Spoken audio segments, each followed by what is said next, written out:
all please rise and join us in the pledge?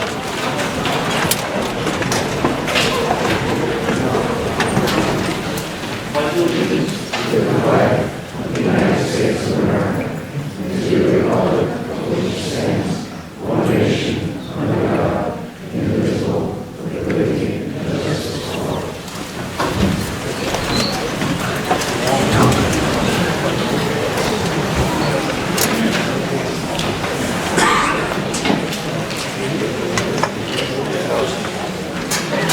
Good evening, everyone. Thank you all for joining us.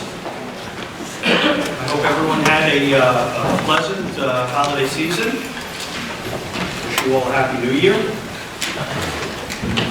Please let the record reflect that all board members are present.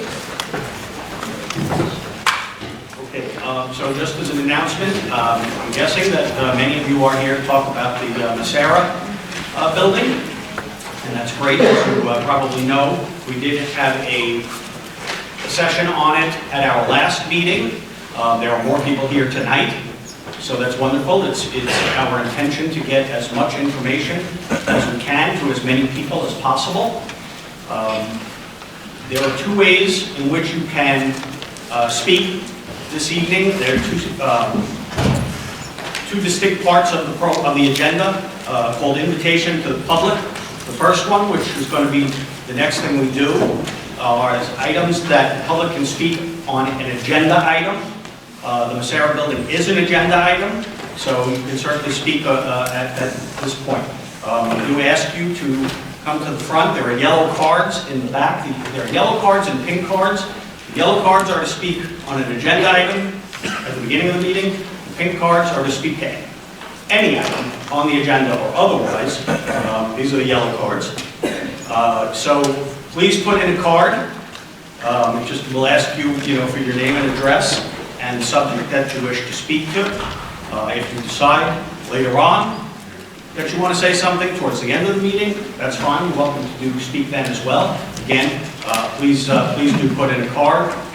We want to keep things calm and orderly, so please don't shout out. We will give everybody a chance to speak. However, we do ask everyone to keep their comments to 3 minutes. That's why you'll see there's a timer over there. If we're engaged in a dialogue, we will certainly, between yourself and the board, we will certainly respect that and, add to your time. Okay? We're not going to cut anybody off exactly at 3 minutes, but please do your best. If you hear the buzzer go off, please try to wrap it up if you're still speaking. And of course, I would ask everybody to please be respectful to one another, not everyone up here, but each of you in the audience as well. Thank you. Okay, so as promised, Stella Puglisi. I'll try to pronounce everyone's name right, but if I don't, I apologize. Hi, I live on North Monroe by Masera School, and the street they're thinking about opening is on Fairfax.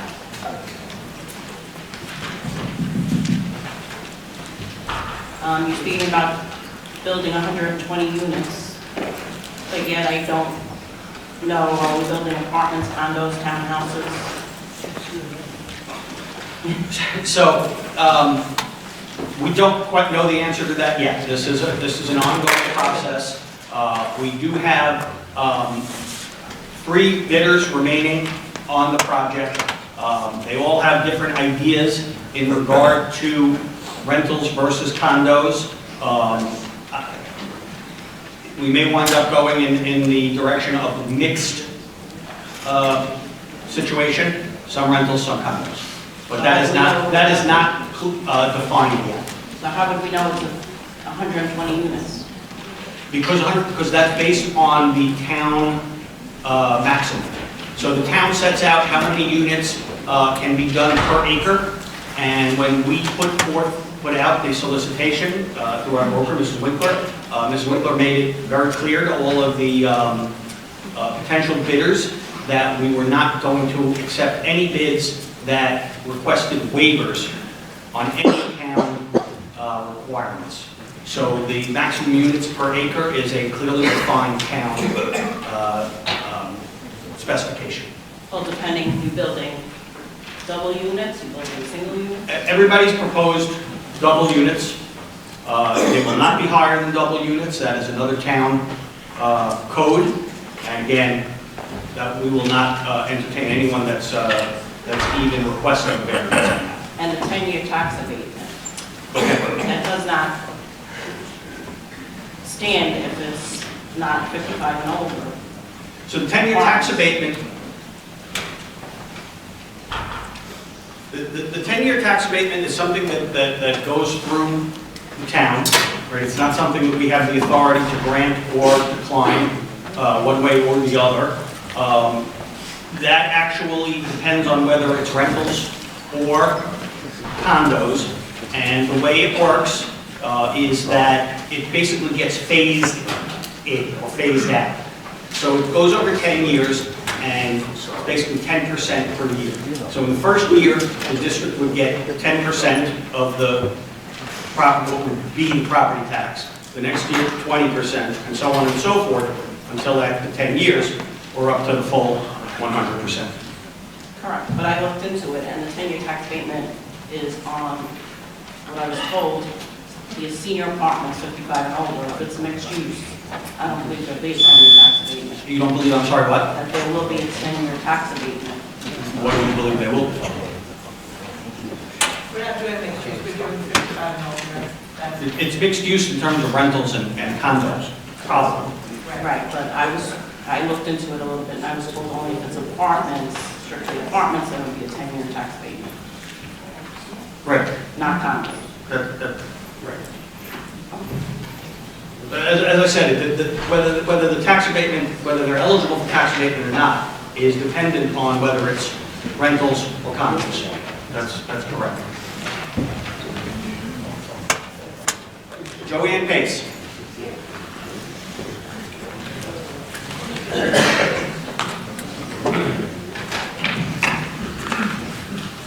I was just a little curious as to why, or it seems that the board has already made their mind up as to what will be built there. When the people in the neighborhood, we didn't even know anything about this. In fact, I didn't even know that the BoE school had closed until just a few weeks ago. It seems that you made a decision already now as to what you want to be put on that property. And I'm just curious as to why they're not using that school and switching and closing a different elementary school, because our taxpayer money has already gone into that school in the hundreds of thousands of dollars for air conditioning, central air conditioning for autistic children, new windows, etc. So I'm just curious as to why we wouldn't reuse that school as the board. We would think you would want to do that first. So those items that you mentioned were actually paid for by BOCES, not by us, not by the taxpayers. And the second answer is basically for what you said, but in reverse. The tax dollars that have gone to repair the buildings in the form of the capital bond projects went into the other buildings. So the other buildings are in much better condition than. Oh, I don't think so. Have you been in that school? Yeah. Because I vote in there all the time, and that school is pretty beautiful. Yeah, but And it's actually very it's- well done. it's- So I don't it's not. understand why you That- skipped that- right over that part and went right into senior That housing. building is in need of many millions of dollars of repair, starting with a roof. So it would actually be very counterproductive financially to repair that building and do away with one of the other buildings that have actually been repaired. Okay. So when BOCES informed us that they were going to be leaving, we certainly looked at possibly leasing the building, trying to rent it to somebody else. But like I say, it would have required a massive investment at this point by the taxpayers. And it really just isn't worth it. It's just not worth it at this point. Okay, the other part of my problem is that if whatever is put there is, like the other lady was saying, cutting through the side streets, like Jackson Avenue abuts the back of the property. And as it stands now, they closed my street, I'm on Hamilton Place, 30-something years ago, because of the car dealership and the shopping center used as a cut-through to get up to the Udall Road and whatnot. And unfortunately, because somebody decided to open up Martin Drive behind the stores again. They just circumvent the shopping center and still cut through the neighborhood. So if there was these senior housing down here and they opened up that street, it's going to be even worse. So, you know, I understand there's a lot of concern about traffic. Of course, the town will do a traffic study before they approve any project that's proposed. But that said, I will just point out that the school has, I believe, 170 employees that go there every day, plus the buses that come from all over Long Island. So there's a lot of traffic that goes in and out of that building. Right, but not cutting through our neighborhood. Now, I can't, at this point, speak to where the driveways are going to be for any project, because we don't know. That wouldn't be something that we would decide, but it's certainly something that when we work with the developer, we're going to try to get, obviously, input from the community and try to make it as least obtrusive as possible to the neighbors. Okay, so you know, you guys pass whatever blueprints that you're dealing with, whatever you're dealing with. Then our next step would be to make sure we get ourselves to town meeting and not let it pass, so we don't have these postcards going. So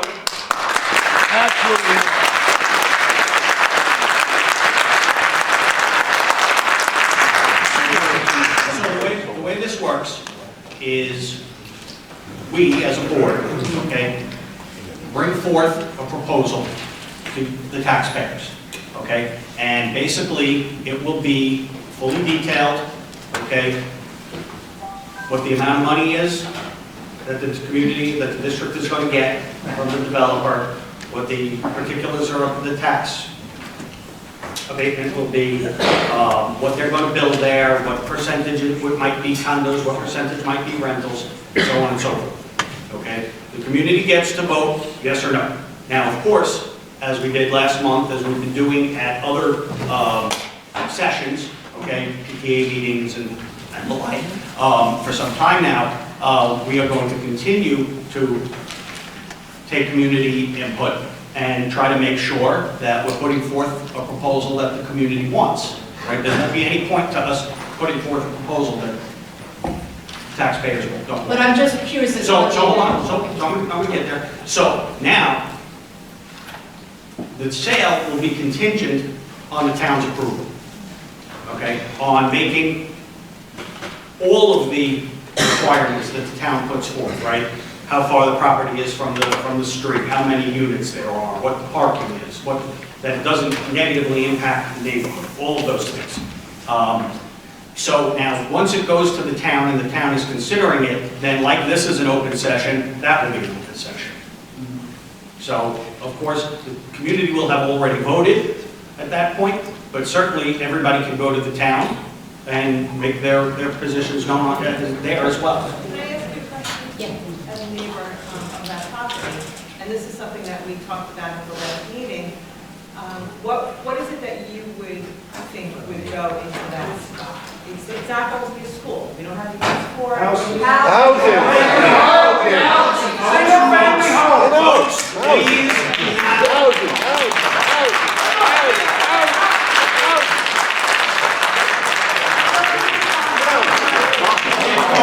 folks, I'm going to ask you again not to shout out, please. We The cannot answer to my run question, unfortunately, I do agree with everyone else, only because I don't see what the advantage is of the senior housing if it's not going to help our taxes. They're not paying taxes for 10 years, so what is the No, point? ma'am, that's not true.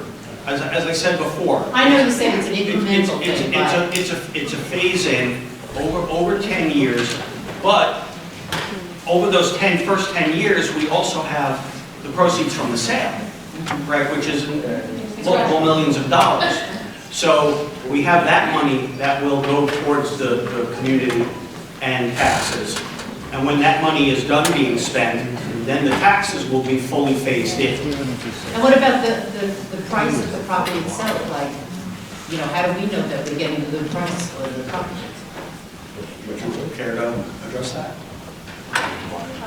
I did an extensive analysis of all of the other land sales that occurred. Can't hear you. I'm sorry. I did an extensive analysis when I met with the board of all of the land sales throughout Nassau and Suffolk County, mostly schools, and came up with a number that I felt was very competitive. Am I allowed to say that? I'm sorry, we can't go into the specific numbers because we're still in the negotiation phase.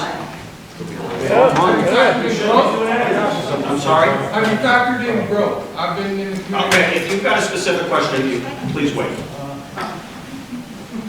Please fill out a card. I did. Like I say, we'll get to everybody, but we need to keep this But order. in the answer to her question.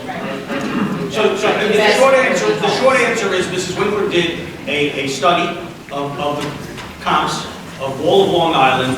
She came up with a number, and the bids that we have gotten have been favorable.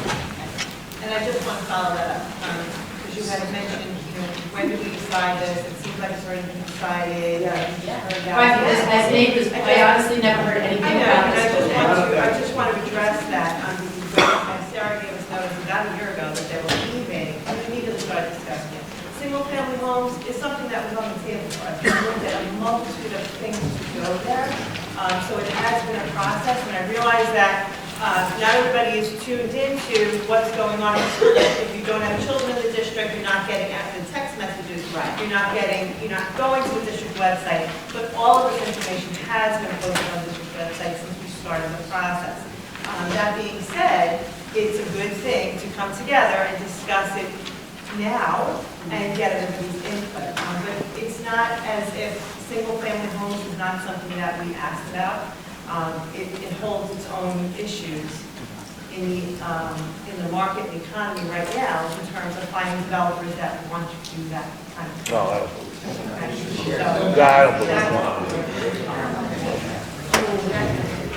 Okay, guys, I've got a bunch more cards, and we're going to get to them, but we do have a bunch of students here that are here for recognitions. So I'd like to adjourn this part for a few minutes so we can get the kids home, let them hit the books, and then we'll come right back to this. Okay? Okay, Mr. Burns. Okay, so at this time, I'd like to invite Dr. Bridgman down. Unfortunately, Mr. Horan sends his regrets tonight. He could not be with us, and he was very disappointed about that.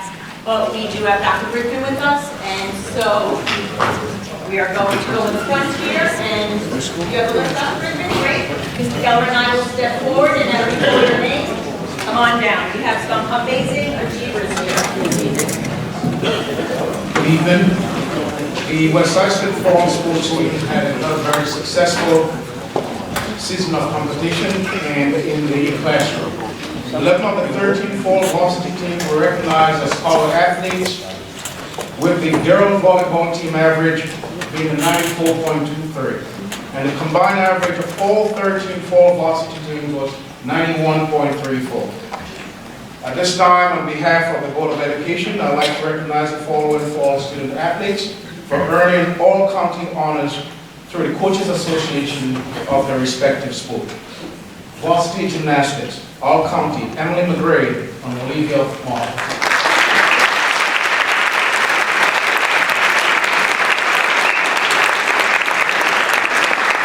Varsity girls swimming, all county, Jackie Triglier.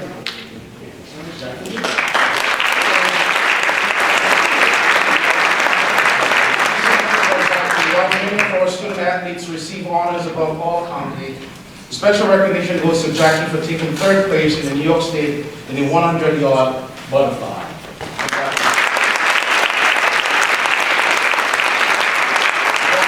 Soccer, all county, Jaden Hempel, Lauren Smith, and Ali Getfit.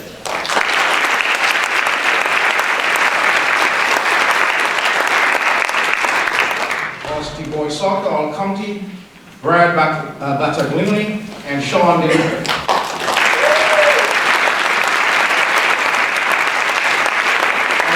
Academic Matthew Kyer.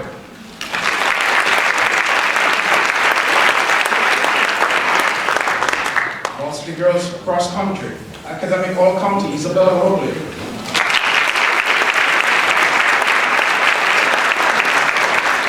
Boys volleyball, all county, Nick Sandoval.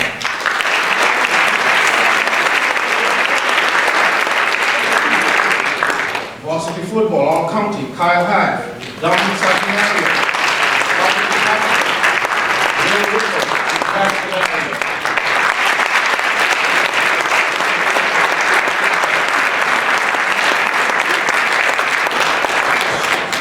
Varsity field hockey, all county, Darcy Wallace and Victoria Devlin.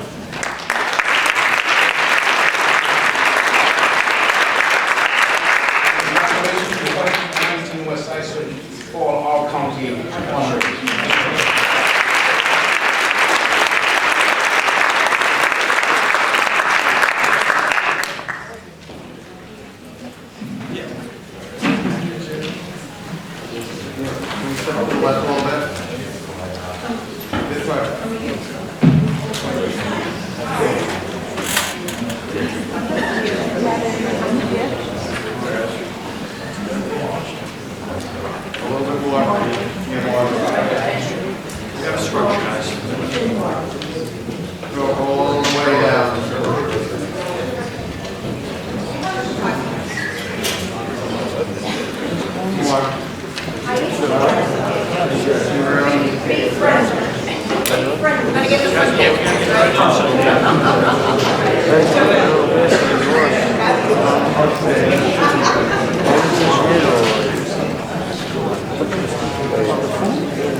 That's gonna go fucking love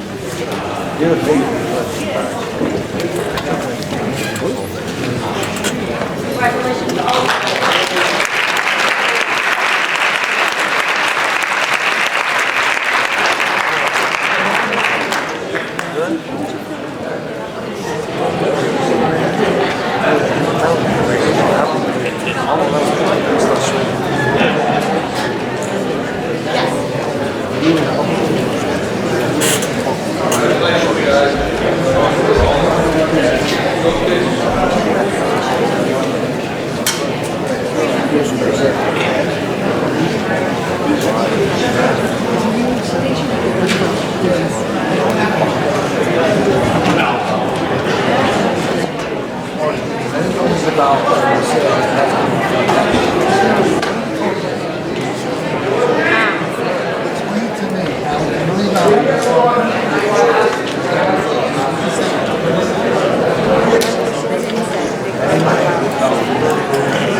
And then he said, this is where you gotta get. No. He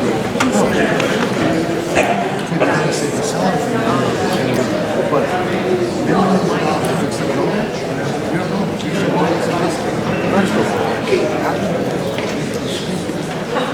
who are you? And you're saying it. Okay, thank you all for being patient.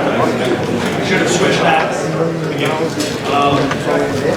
Now the kids can be spared all of this. Okay, Michael DeBlasio.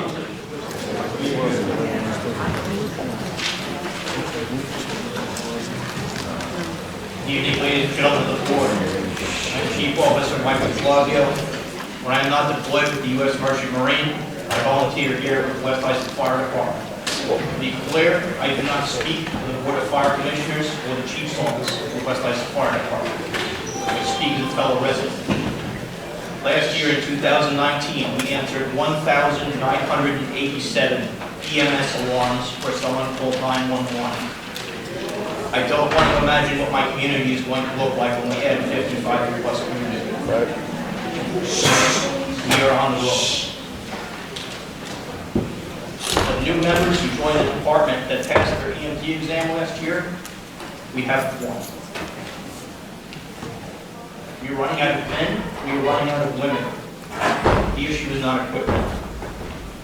I am worried about our ability to serve the community after we add in a 55 and up community with 120 units. I live on West 2nd Street, directly across from there. I already have a very hard time responding to the firehouse when school is dismissed and during rush hour. The longer it takes me to get to the firehouse, is the longer it takes for the ambulance to get out.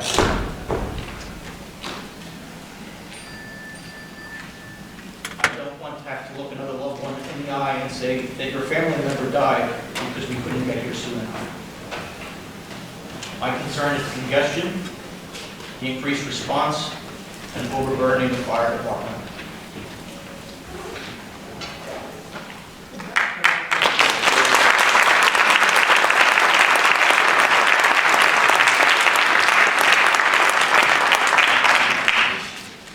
Thank you for your comments. Sean Gallagher? He ain't got nothing to say.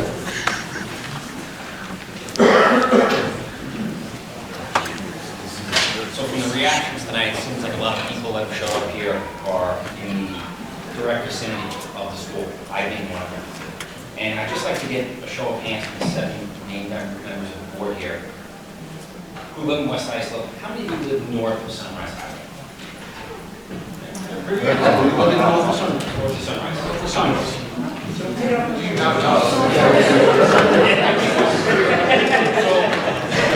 In West Islip. Of the two, how many of you live directly in the vicinity of the school? There you go. There you go. So, I think a lot of the people that showed up here tonight have some concerns with the impact that it's going to have on them living directly around the school. But that doesn't seem to be an issue as none of you do live there. Okay, no, So- I'm sorry, excuse me. I live down the block on you, okay? Stop. Excuse me. Shouting down, guys. We're not gonna have a meeting if it's gonna continue like this. We're not gonna have a meeting. All right, we're gonna, sir, I will tell you that you're going down an insulting line, but go ahead and continue. Go ahead. No member telling me to stop talking is insulting. Go ahead. Go ahead. So, the point being, you made it very clear of what you want to do with this property, as of the last meeting. You said it's in the best interest of the community. But you really failed to show us any details of any of the other projects that have been proposed here.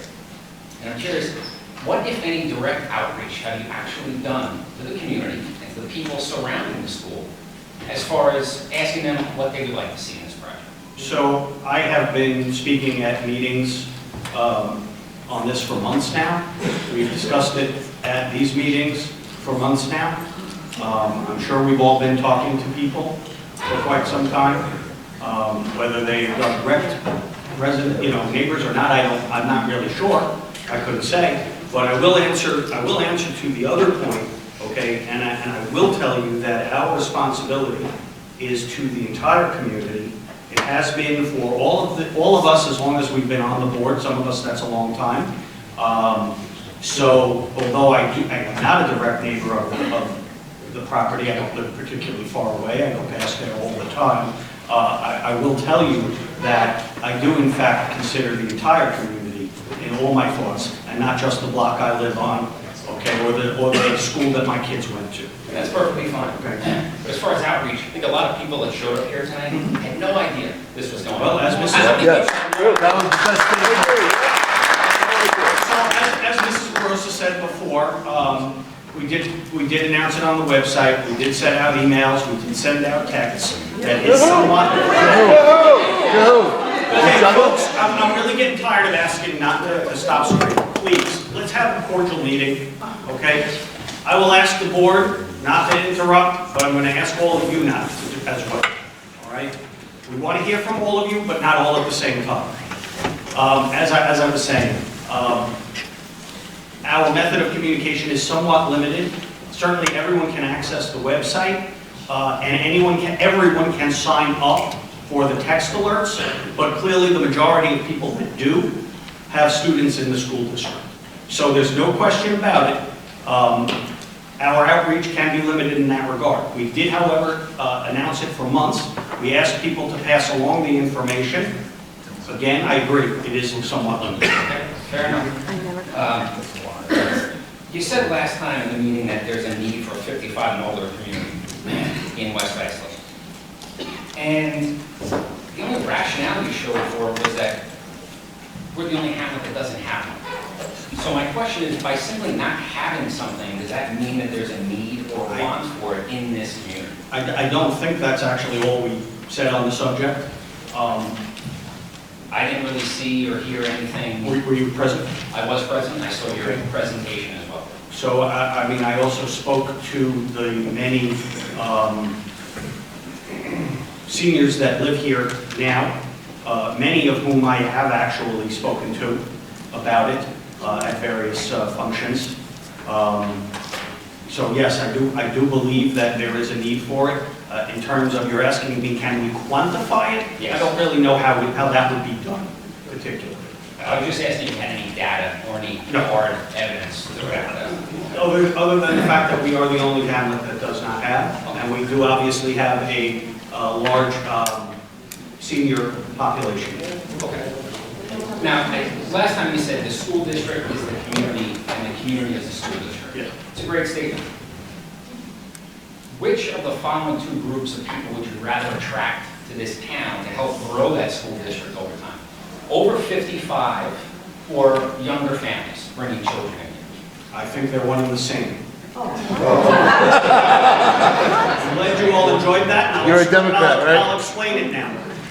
By opening up a senior housing project, it would be the hope that many of our seniors would move in there. That would in turn open up the houses they live in now to younger families.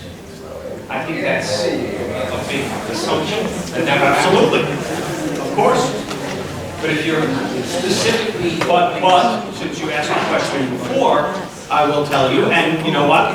People say they'll do something, they may or may not do it. But I have been told by many, many seniors in town that they would love to move in to a senior housing complex here in West Islip. by limiting the scope of the people that you're allowing to use, by going to 55 and over, these are typically people that either are not going to have children in the school district or have them aging out. You know, for the most part, it's not people that are going to be coaches or scout leaders or volunteer firefighters or CMS. So I just have to ask that question again. Who would you rather bring into this community? Well, I have to be honest, I don't see a greater value to a younger person than a senior person. Everybody brings their own things. We have a very vibrant senior community here that do tremendous things for our community all the time. Okay. I see a little bit differently, but as far as the scope of this project, so Ms. LaRosa, last time you said that you want to keep West Islip a bedroom community, a family community that it is. So I'm just curious, how does building potentially 132-unit monstrosity in the middle of that community align with that statement?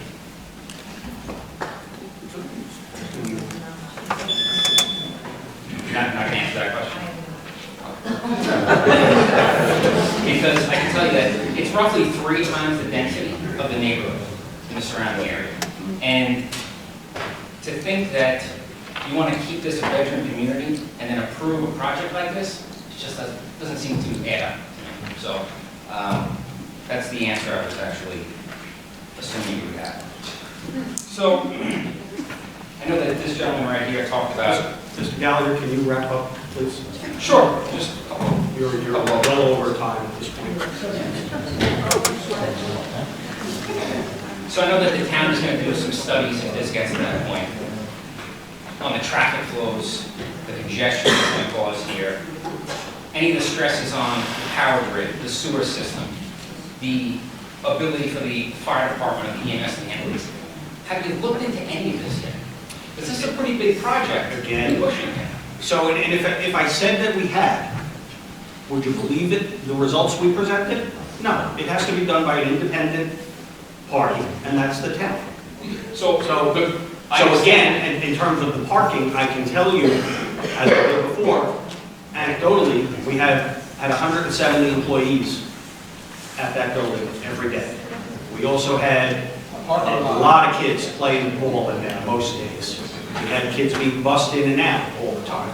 So that's in terms of the traffic, but of course it's different because it depends on the time of day, right? That was all they basically focused one time a day, whereas traffic in and out of housing would be spread out over the day. But no, we have not, other than discussion, okay, we have not done studies on this. units. And my last question, you want me to wrap it up here, but why go with 55 and older community housing as opposed to single-family housing, open to anybody? So, Do you want to build it?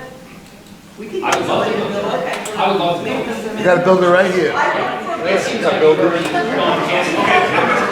hold on, folks. Guys, I'm going to defer to Mrs. Whitler again on this issue. So the last housing development that was built in West Islip was the sale of Bell's Nursery, if you remember that? Yes. And that was 8.11 acres. This property is 11 acres. Rick Petrelli, who's a local West Islip builder, he was only able to build 14 houses on that because of the fire department code that you have to have cul-de-sac for turnaround. So if you take 11 acres versus the 8, let's say we can build 20 houses conservatively. That is not cost effective for a developer. They could never offer anywhere near what we're going to be. It's not about the money. Excuse me. Well, wait, can I finish, please? It's not my opinion. It's up to the school board to decide what they feel is the best use and the responsibility, the fiduciary responsibility to the district. And I think that getting the highest price for the school district is extremely important. To build a house right now is close to 200 a square foot. So if you do the math, and you build a 3,000 square foot house with a 2-car garage, that's $600,000 before they've even tried to sell it. That's not including soft costs of the roadways, the curb cuts, connecting to the sewers, all, you can only imagine what it costs. A developer could never offer anywhere near what we're being offered for senior housing. That's the reason. Mr. Gallagher, maybe we misunderstood, because Mr. McGinnis is suggesting to me that you were only asking about plus 55. So I assumed you were actually talking about individual houses as I'm well. talking about individual houses. Make it match the neighborhood. Okay. Make it So- match. so- Bell's Nursery, I think, was a success. Yes. Excuse me, please stop shouting. When Bell's Nursery was built, the prices were close to $800,000 asking. 4 of them went into foreclosure because they couldn't sell them. And then Rick Petrelli ended up selling the balance as lots because he could not sell the houses. The real estate market has not really appreciated the way it did before 2008. It has gone up a little bit, but we're not seeing the prices we ever saw before the recession of 2008, yet the cost of construction is extremely high. So there's an inverse relationship between what people are getting for houses and the cost of construction, and that's the reason. Bell's Nursery was not a successful So subdivision. the answer is a combination, and to speak to someone who shouted out that it's not about the money, the answer is it's a combination. What we're doing here is we're trying to come up with something that's the best answer for the entire community, including the direct neighbors of that area. And we believe, but again, it is not set in stone, okay? We have not accepted an offer yet. We certainly have not put anything to the town yet. We believe that because of the combination of the profit, the money that can be raised, the price points involved, as well as the need for senior housing, we believe this is the best answer. Well, I think that there should be some more transparency on this. I think there's been a lot of transparency. I beg to differ, but I Okay, think that that's from fine. last meeting, it was clearly stated that you were going down the 55 and older community, and pretty much everything else was out. It was very heavily implied, right? It was stated that was the direction that we were leaning in, and it has been also stated all along that by me many times that we're not going to put forth a vote that we don't think will pass. Well, I think a lot of Right? people Have you heard me say that multiple times, right? I think a lot of people that showed up here are expressing their opinions tonight that. Okay, and we're listening. Good.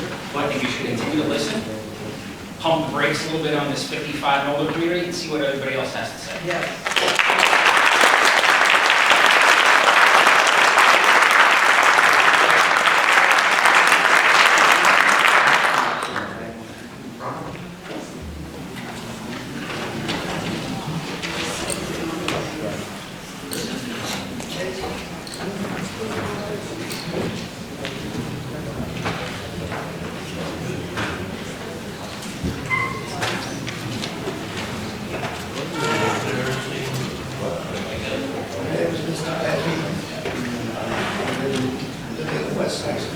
Marco, can you speak into the microphone?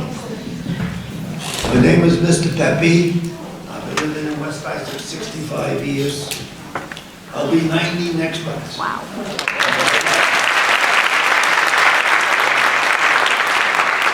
I attend all the town board hearings on anything that goes to West Islip. I belong to West Islip beautification. I've been there for over 30 years, or maybe longer. And we're looking at the piece of property. Has anybody ever gone around to say, get the state to get an environmental review of this property? Can it happen? Can it be done? Is it feasible to fit this, what you want to put in there on this piece of property? What do you mean by fix? You Well, mean fix the we're saying we're gonna put all these Oh, houses. fit. Fit. I'm sorry. Is it possible, according to the state, is it feasible to do it? Have we ever done a study on the West Islip Sewer District, which is at this point now at the very top of what it is? It's just about full. You want to put all these houses in? Where is that stuff going to go? I mean, do we have any choice on what's going to be? We have no choice what's going to be built there because you're saying it all goes up to the builder, what he wants to build, because if it's not profitable, he's not going to build it. We're not worried about his profit. We're worried about what it's going to look in West Islip.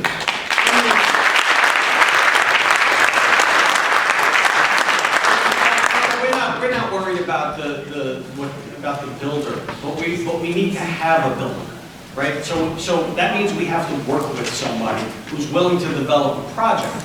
So if they're not willing, we can envision the greatest thing in the world. But if somebody's not willing to develop it, then the project doesn't go anywhere. As far as all of the studies go, you know, as I've been saying, you have to start somewhere, okay? But you can't just ask the town to do a zillion studies, what if this, what if that. They're not going to do it. You have to go to them with a very specific proposal, okay, that's been approved, and then they'll do the studies. So I understand the concern, and any one of those things could stop the project. But again, the sale is going to be contingent upon everything passing. So the town is elected, we have an excellent town government, the town is elected, town officials are elected to look into this kind of thing. And they will do that when the time comes. But that time's not yet.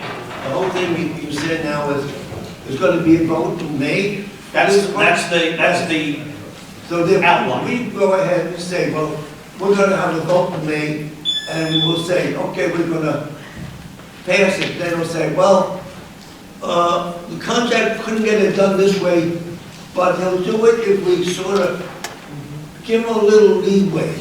Then it's too late already because we've already approved it. Rocco, as I've explained, we have been very, very specific with the developers, okay? That the sale is going to be contingent on no waivers of town code. So if we get to that point, okay, then the sale is going to be off. Will time have been wasted? Sure, but again, this is the process in which it has to work, right? We can't just go out and do all these studies. I mean, it would be nice to have those answers. Believe me, I understand that. But, you know, that's just not the way it works. Are we going to have a say on what kind of street lights are going to be put in this development? Yes. Or what kind of landscaping? Because this is important to beautification. Absolutely. I mean, you see street lights in West Islip, that's me. I go to town hall hearing, I say, you want this, then you got to put in street lights. You did I a said, great job. And we did a want to know great what kind of job. street lights are You going to be. did, We Rocco. want to know what the landscaping is. Beautiful. The way we're doing that, this is blindfolded. The answer is absolutely, okay? It will be part of the discussions, okay? We will be improving a final rendering and a layout, and certainly community will be involved in that as well. Absolutely. And I agree with Ms. LaRosa. And we all know about the benches and the lights, and we know who we go to when we leave at the house. If usually going to the apartments, okay, then there's that limit. Say each apartment gets 2 parking spots. Now, wait a minute now. 2 parking spots, and someone comes to visit and they say, well, where's he going to park? How do you figure out the park? Yeah, Or where this is going to happen? I mean, this has got to be discussed now, not later, because I see what happens. Dr. Marawala built a building on Montauk Highway and Pat Drive. Well, where did they park? Pat Drive, David Court, around the corner.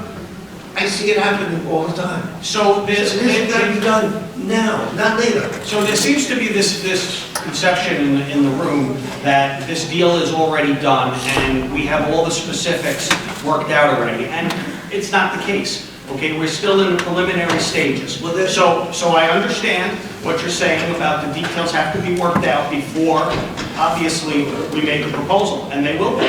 We're just not at that point yet, but we're getting there. We're working towards it. Well, the whole thing is that, Steve, I don't think you brought enough out for us to see.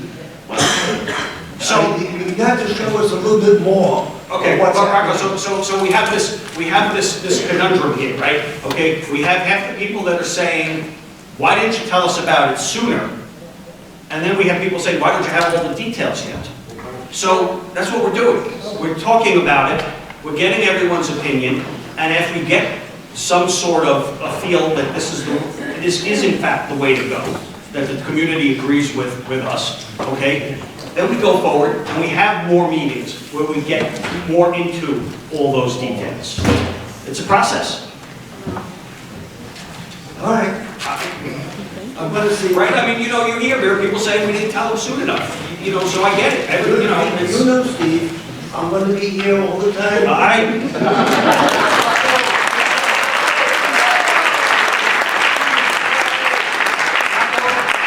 We've known each other quite a while now. I expect to see you every time. You go back a long ways. John Davis. You're standing there. Like how I did that?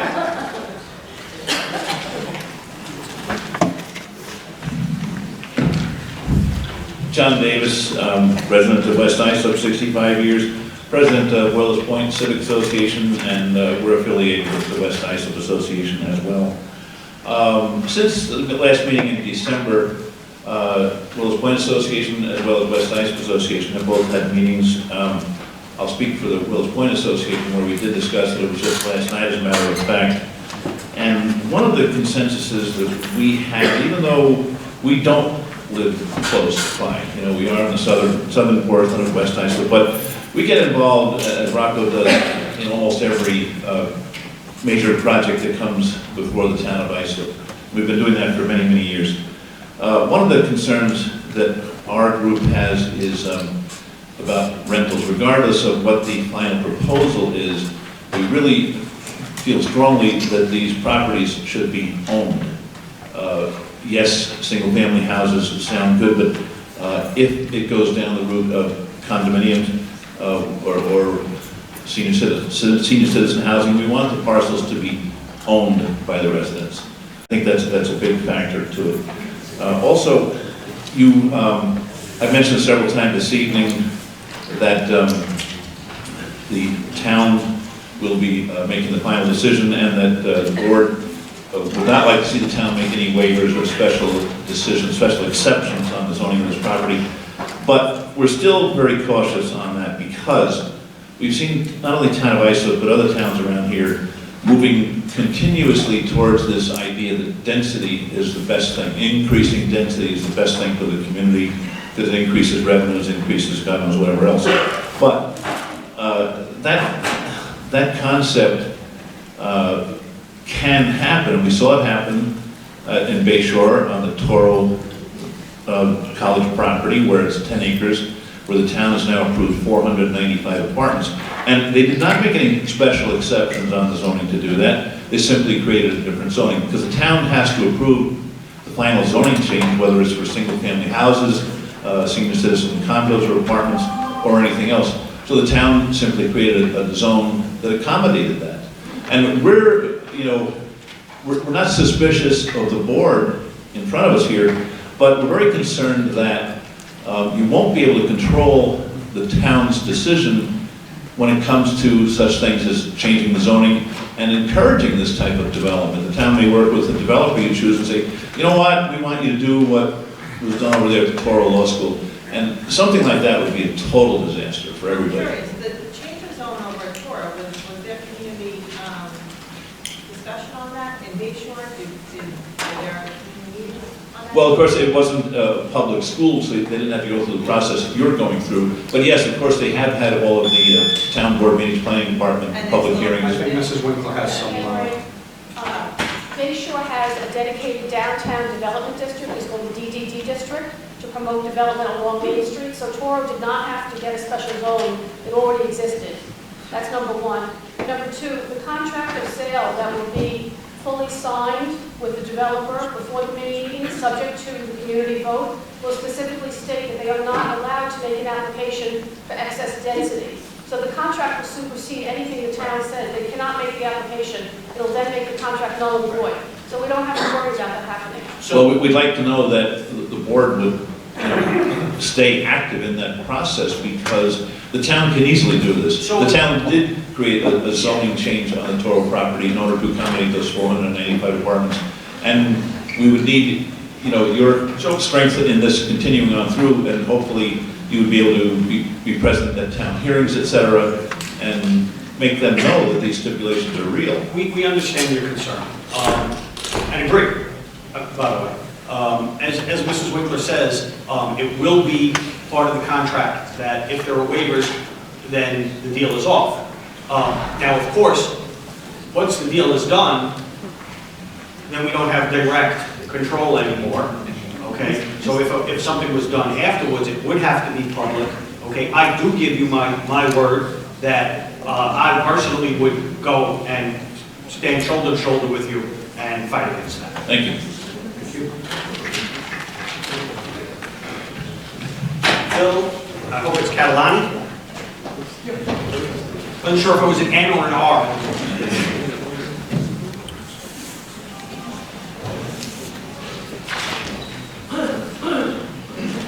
So I just want to apologize, I haven't been to any meetings yet, so if I speak on anything that's been spoken about, please don't cut me off or yell at me.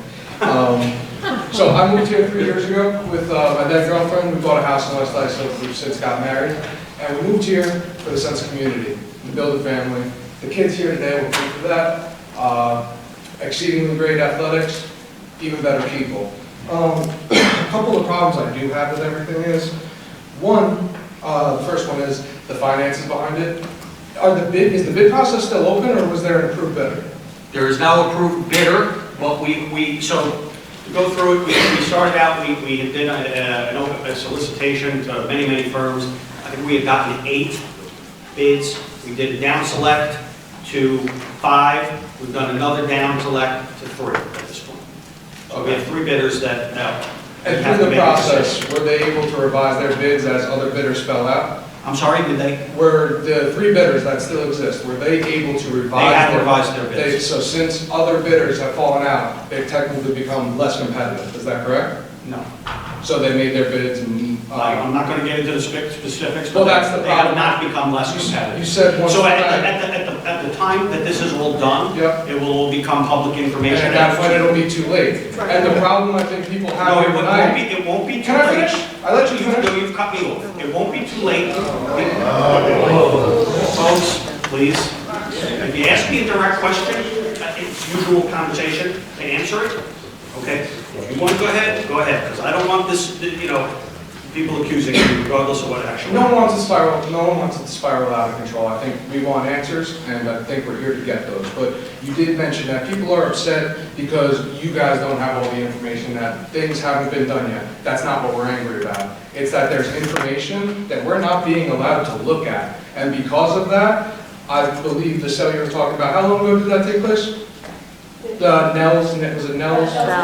How long ago did that take place? I'm new here, so I don't know. 2010. 2010.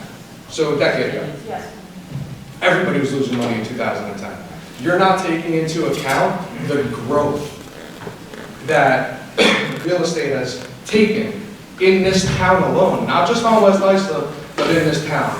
Not the comps all over Long Island, maybe out in Mattatuck, nothing matters. This is West Islip. This is a beautiful town where kids like me that can't afford some of the towns that I grew up in come here because of the schools, the people. I'm never leaving West Islip. But if you make it to a point where the schools aren't the same or there's low income housing, what are we supposed to do? A lot of these parents here want their kids to buy in this town.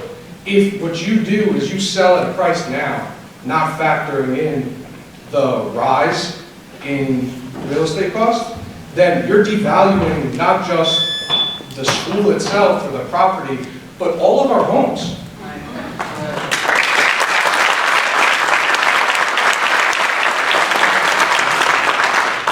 So you stopped, so I assume that means you want me to respond. That's an opening, yes. Now, I don't want to be obnoxious about this, but Then don't.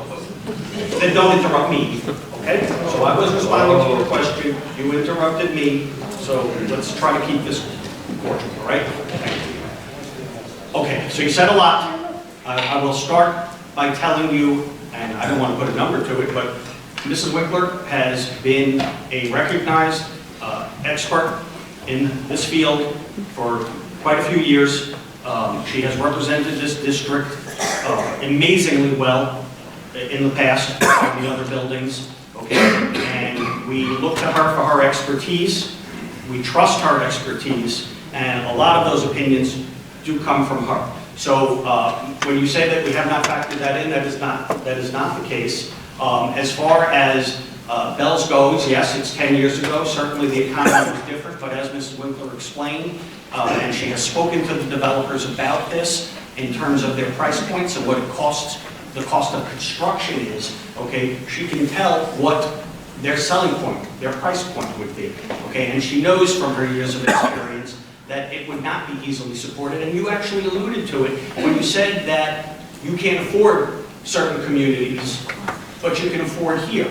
Well, that's actually to my point, is that since I purchased my home, I saw almost 20% growth on my home loan, and it's been only 3 years. It's been fantastic. We enjoy it. There's more young people moving to West Islip every day from towns like Massapequa and Comac and Smithtown on the North Shore that are coming here and not just living here, but thriving here, building houses, changing stuff. I mean, I can't tell you how many neighbors, none of them were here tonight, come up to my wife and I saying, we were so worried, the house was a little dilapidated, it was an older couple and it kind of fell apart. They are ecstatic with it. It's brought new life to the block. And what you're doing, and I live on Washington Avenue, by the way, so pretty close to where this is going to take place, is you start throwing apartment buildings up, you're going to have a beautiful little, the president section, a beautiful little town within a town. And what you're going to do is you're going to throw a city next to it. It's not even close to a city. Comparative. You know, I mean, I heard the characterization of monstrosity before. You know, that's just not the case, okay? And as far as your feeling that we've withheld information, the one and only piece of information that we have not shared, okay, is the dollars, because that's an active negotiation. And it would be absolutely irresponsible of us, it would actually violate our fiduciary obligation to disclose that information now, okay? It will all be public at the time that the vote comes. And last question. And so you said that it would be too late, but, and by the way, Sorry. Okay. thank you. Sorry. I understand, this is the nature of dialogue. I lost my train of thought. But it won't be too late because you'll have that information before you make the vote. So after the final bidders take place, they'll be presented to the committee we can vote on that bid. Will there be a secondary, and again, this may be something from the town, will there be a secondary financial run, back checking, I'm sure you're a lovely lady, but making sure that everything she says is correct as far as the financials behind it? Or is that the only thing that will be wrong? That would be Based off 10-year-old data? Cool. Well, I'm sorry, I think I've understood that question. Can you run that last part again? Sorry. So she ran Cops. comps. Will that be the last after? So the final bidder is chosen. Will then the comps be run again to basically back check that the original comps that we were basing this accepted bid off of were correct? At that point, they would not be done. Okay. All right, is your question pertaining to, is the final bidder, are we getting the most value for the property? Is that- Well, yeah, but Are we on that target with that? Are we underselling, overselling? what- exactly, yeah. We don't know, listen, I mean, we don't know if we are overselling or underselling, we don't know anything. So if that's the one and only financials that are going to be run, we don't need to. Mr. Conlon, we're talking about, we're trying to do this in a few months, not years. I understand. I mean, so, you know, one wouldn't expect significant change in that period of time. It could be change. I mean, it's been a decade since the last, well, I know it's No. been one comp, but. No. Those But comps are again, not it was- compared to, no. No. Okay, I'm sorry. When Ms. Wick was talking about bells, that was 10 years ago. But her comps that she did in comparing other buildings and other schools that have sold, that is actually as recently as the last year. So those are recent. Okay. So we're looking Yeah. at other towns who are selling properties like this that you may be aware of, that are out there that have done similar projects. But I do want to comment, because you did speak about relatively new to the town, welcome to West Side. It is a fantastic town. Thank you. You have kids in the school district? They Not yet. start Soon, right? Hopefully. And they are really, you're going to love the schools when your kids get here, they are. I just want to mention to you and to everybody, what the school board does here is primarily keep our schools healthy and well-balanced and moving in the right direction. Part of that is having to, I guess I can't speak because I'm just, I mean, we'll have a conversation. I'm not going to speak over it.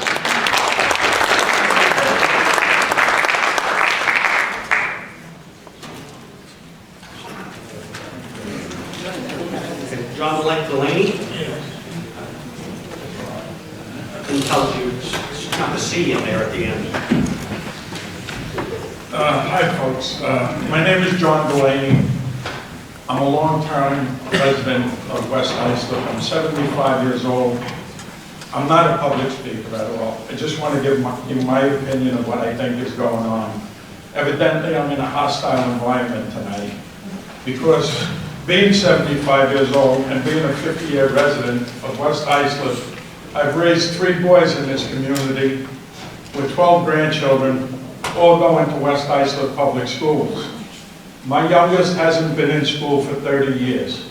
I've continued to pay real estate tax for those 30 years and education tax for those 30 years with no complaints. No complaints whatsoever. I love the community. I would like to stay here. I think that the idea of elder apartments is a good idea. It would free up, I'd be able to sell my house and free up some income to help me in life. I've heard 3 proposals. I heard of a dealership, which I think would bring, these are only my opinions, I can't back it up with any information. A dealership, in my opinion, would bring blight to the community, an industrial look to the community. It would do nothing to enhance the community. A park, we have several parks here. Where we have the pool, we have the park down on Montauk Highway in West Islip. You we'd have to have, there would be no income for the community from that because it would have to be donated in some form to bring a park. So with the estimates of $8 to $9 million, we wouldn't get that, okay? But if we do sell it and bring it to the value that they say it is, $8 or $9 million, which I believe is true because I think that professional assessment people would agree to that, and with the way it would be built, I think it wouldn't bring that much to the community in doing those type of things. I think that as far as traffic patterns, I have to say that I lived here when it was a school. Now you have 30 or 40 buses a day with probably another 60 or 70 cars going in and out of the driveway, like in the other schools. I want to really relieve some congestion in this town. I've said it a couple of times on Facebook. We need a railroad crossing between us and Brightwaters to relieve the up and down, the north and south traffic in the community. That's what's going to relieve it. I would like to stay in the community. I probably will anyway. But like I said, I've raised 3 kids here. I have 12 grandchildren. My 3 sons bought houses in the community. As far as being involved in the community, in Little League, it's 30 years ago, 35 years ago, I coached for 6 years. I coached football for 2 years. I coached soccer, which I knew nothing about, for a year. Right? I got involved in the community. It's somebody else's turn. My sons did it. It's somebody else's turn. But we still would like to stay here. And we value you, sir. You know, I just don't understand what the thing is about the elder community. And these things about bringing traffic in an elder community. How many elderly people do you know that would be joyriding around West High School during the day? Right? If you had 123 apartments, how many do you think are going to own cars? Maybe 60, maybe 70? Do you think they're all going to go out at the same time and say, let's go down and get a hamburger down at McDonald's? Come on, let's get feel about this thing. You know, I'd like to stay over, and I just want to voice my opinion about what's going on. Now, as far as taxes go, a renter doesn't pay taxes. I'd like to find out if the average rental of the community was $1,500, how much of that $1,500 is going towards paying tax? I'd like to study on that. To any of the communities around, how much, I'm sure it's a good portion of the rent is going towards taxes. So to say we're not going to be paying taxes, I think is a misconception. I really do. I know I'm in a hostile environment. I'm 75 years old. You know what I mean? Give it a shot.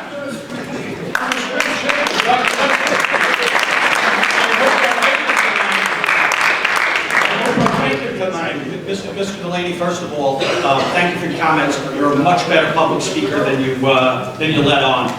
You did extremely, yes. So obviously we agree with most of your points, and certainly on the last one, the rental properties absolutely generate tax revenue. Again, it phases in. If they receive a tax abatement, it will phase in over the 10 years, but it will start generating some tax revenue. That's what I would, that was a question that was, you know, I see an abatement. How much is passed on to the renter if it is a renter? Or does the tax... No, that's the developer. You know, if there's somewhere we could find out something about that. As far as making the thing look nice in the community, we have some pretty blighted areas around too that don't look too nice. But why not have a nice entrance off Udall Road or wherever they're going to put the entrance? I don't think it would be such a bad thing for the community. And like I said, I know the hostility is here, but I think if the word went out to the community and to the elderly portion of the community and make it somehow that we can send it out to where people get it, you would have a bigger turnout with people on the side of what's going on or what we think it would be. I think you'd have a much bigger turnout for that. Well, because, like I said, you know, and as far as the fire department, I realize that the community is down. They've been to my house.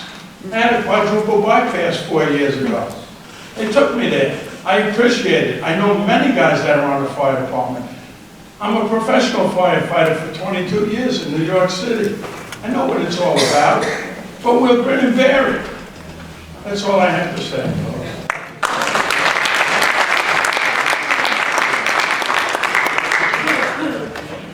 Thank you, Mr. Delaney. And I will just point out again that this is not the only forum, okay? We're going to do additional ones. We obviously have these meetings every month. They're open, people can come down, but we will have more forums specifically to discuss this subject. So, and I agree, it's a big community. We have to get everybody's input.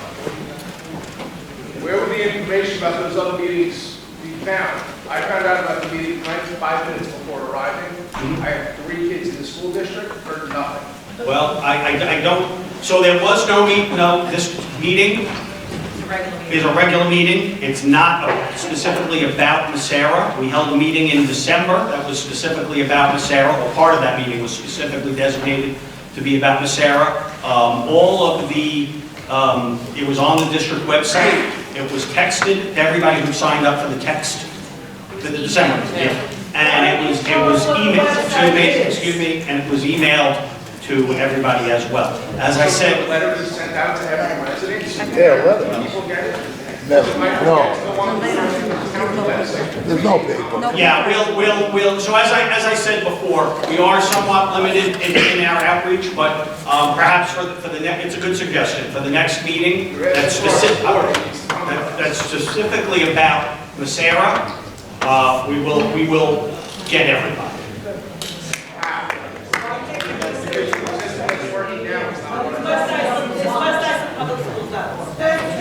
No, it's not. Well, it's not that way. It's not.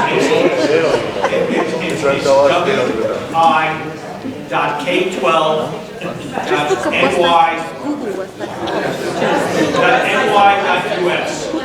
But yeah, Google Westchester School District, it'll take some right up.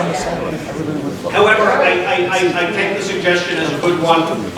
For the next full forum that we have on this, we will do an outreach mail-wise to the whole community. Time prior to the hearing, we do that.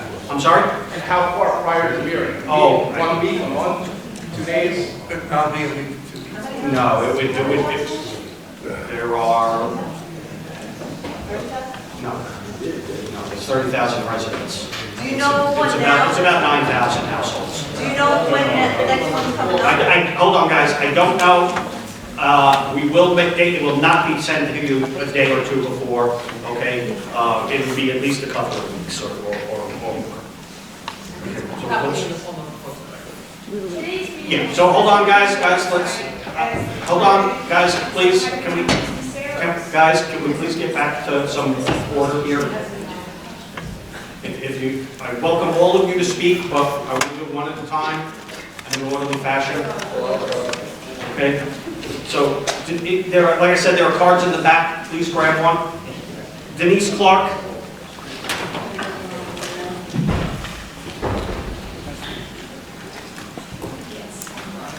I've been living in West Hyacinth for 30 years. I am on the dead end, directly next to Massera School. And I'm here to tell you, because you don't know, I see it in the last 3 decades, the danger and the negative impact opening that road will be. This nice lady behind me explained before, Martin Avenue is used. It used to be a one-way street. People come flying off of Sunrise Highway, down through, down Dunwoody, they do not stop. Now, what's happened is, people were going both ways, so what did the town do? They made it a two-way street. So you have these wonderful young people. This is the last town that you can still get into Manhattan in under 1 hour of young people, mothers selling to daughters, grandchildren. Our presidential section will be destroyed when those streets are open. I've killed myself for 30 years paying over $300,000 in taxes as a school teacher to own my own house, to have the road opened up, to have the presidential section destroyed. I've seen families come and go, wonderful families that have been living there for 30 years. Now their daughters live there, their sons live there. I have a whole bunch of young people on my block, dogs, kids. You will destroy that special area of West Hyacinth if you open those roads. And just an hour ago, News 12 was going to be here with us, but something overshadowed this meeting. But believe me, I'll be at every single meeting with them.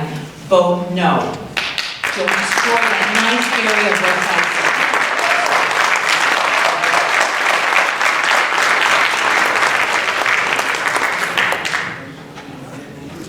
Anthony Carino. I'm sorry, I can't quite read it.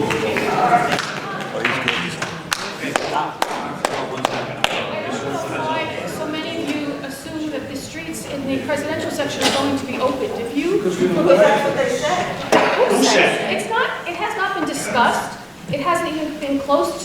the developer hasn't said, because we don't know who we're choosing yet, they have not know anything. Well, can I speak? Let me just tell you what I've been there Hold on, 30 years. hold on. I opened my front door. Please, Okay, I just want Last Sunday, there's a Please. pamphlet in my front door. Yes. After 30 years, from one of the neighbors. Yes. They Okay. made copies. Right, but that's like Right. propaganda stuff, that's stuff. Right, No, that's we don't know. not- That's what we're told, that Well, the streets are I being want opened. to hopefully. Because we don't know enough. If you look at all the condo developments that exist in our local area, for example, Bayshore alone has 5 condo developments. We have Sunscape, we have Admiralty, we have Windermere. We're not I'm making a point. Every single condo development has one way in and one way out. They don't have multiple entrances. There's one driveway that goes in and one driveway that goes out, and very often it's the same exact driveway. I don't know why you're all assuming that any other street is going to be opened other than just off of Udall Road. That's what I... Guys, please stop, please. Admiralty's on the bed. Hello, I'm talking about sir, entry please. and egress. Every condo development, one way in and one way out. It is not multiple side streets that people have access to. know that. Okay, folks, please stop yelling. Sir, please. Thank you. Okay, so as I said earlier, okay, we do not know what the additional entrances or exits will be, okay? As Mrs. Winkler said, that's certainly a possibility of what's going on here. But as I said, okay, it is something that we are going to monitor very carefully and work with developers very carefully on, okay? So it is purely assumption and not a correct one, that there's going to be, cut-ins and cut-outs all over the place, okay? Again, we are not, so I think it's important to make this a point. School board members, we all live here, right? Whether we live on the Macero property or across the street from the Macero property or not, we're all West Islip residents. Hold on, ma'am, please. Ma'am, please. I understand, but West Islip is West Islip is a community, all right? And if one part of this community gets hurt, the whole community gets hurt. That is not our intention, okay? We all live here. Mrs. Winkler lives here as well. We're all concerned about the... Why does she care about... Excuse me, we're not going to do that. We're not Our going values go to down, not your gonna do values that. go down, just ours. Excuse me, Guys, folks. We're not going to have a meeting if you're going to yell, okay? Please. All right? As I've said, if you want to get up and speak, that's fine. But it's not going to become a shouting match, and we're not going to sit and scream at each other, okay? Thank you. Good evening. I've been here for 50 years. I grew up in the Woodley development, which is the presidential section. I grew up on Jackson Avenue when a nursery just turned into homes. We came out here because of the schools, because of the people of the community. Okay? Obviously, you've seen this is polarizing this community, right? And I guess if you were to ask most people, they would say they wouldn't want it. And I don't think it's because they just don't want it outright. Probably many of them do, but I think that the lack of information that has not been disseminated across this town and the community has really created what you're seeing today. So there is some questions that I have. Years ago, Southgate was sold, and they put in Rainbow Village. Now you have approximately 38 homes there. Those 38 homes pay approximately $15,000. That's a low number in school taxes per year. So you're talking $418,000, $420,000 a year over a 20-year period. You're talking about a significant amount of school tax that has been collected from single-family homes. I respect her knowledge. I understand, Mrs. Winkler has been in this town for years, and she is highly competent. I understand that. But when you start changing these numbers and start looking at comps and looking at numbers, it's all about profit to the builder. It's not about, how, and I understand that someone's not going to go and invest $8 million in something and not want to come out with a profit. But what are those margins that we're looking at, and what are we giving up for that profitability? So that is a big problem. When you start talking about renters, now it's a whole other subject, right? When you're talking about condo owners, these are people who are paying, according to the tax assessor in the town of Islip, they're paying according to the size of their lot or the size of their square footage. And they are, whether they're 55 or over, they are paying school taxes. And that is definitely something that's a plus. But when you're not selling all those condos and now you're bringing renters into the area, it's a whole different ballgame. It really is, okay? And for you to say that it's not, it's somewhat of an insult to the public, to the community. To say that it's not what? Taxpayers are people who own condos, people who own homes. Renters do not pay taxes, okay? Half the renters, you don't even know anything about them, okay? And I'm sure there's plenty of rentals that go on in this school district, but if you have a kid, obviously you're not hiding, because your kid's got to be put into the school district. So just those numbers alone, could wake us up a little bit and realize that obviously if we put 25 homes in there, 20 to 25 homes, you want to make them affordable, but you can also look at those homes as staying consistent with what the town looks like and what the community looks like.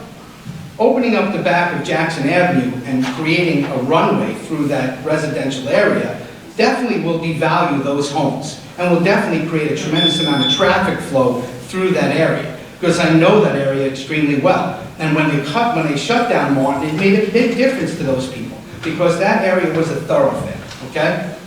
The other end of the spectrum is I appreciate her knowledge, but she is also the real estate agent that has this under commercial listings.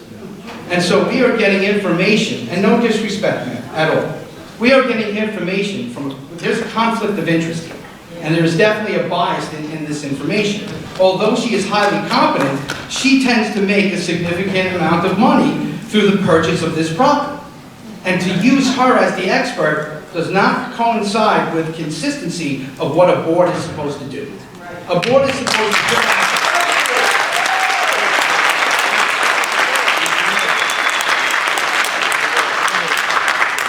Supposed to take in bids, okay? And I see, after talking to some of the realtors, and my mom sells real estate, talking to some of the realtors, many of them knew the property, but wondered why it was on commercial real estate, why it wasn't on multiple listings. So we weren't getting all the information from builders or from people because it was never listed on multiple listings. It was just put in the commercial section of the real estate. And so when you look at that, from my knowledge is that real estates will negotiate percentages of what they receive, 4%, 6%, 1%, 2%. My question is, has any of that taken place? Have we taken other realtors and said to them, what would you take for this and give us your plan? Have we done that? Despite the fact that she has a huge successful relationship with you, that is not consistent with what the board is supposed to do as a board. The board does not make a decision, and that's cronyism, right? That's a whole different ballgame. And you need to understand this as a board, that bidding process is part of your constitution, part of your bylaws, and when you deviate from that, you are not following board etiquette. So that's the question I have.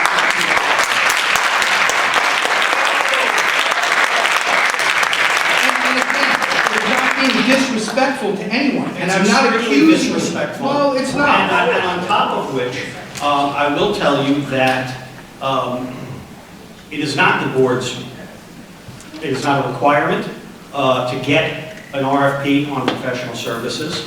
Okay, although we did that the last time around, we opened it up, and by last time around, I mean before we rented the other buildings. Okay, and Mrs. Winkler won the competition. She has represented us since then, and if you look at the results of our leases of the buildings to compare it to just about any other community school district that's had to lease buildings, we have done infinitely better. So when we made a decision to go with her again, it was not based on cronyism.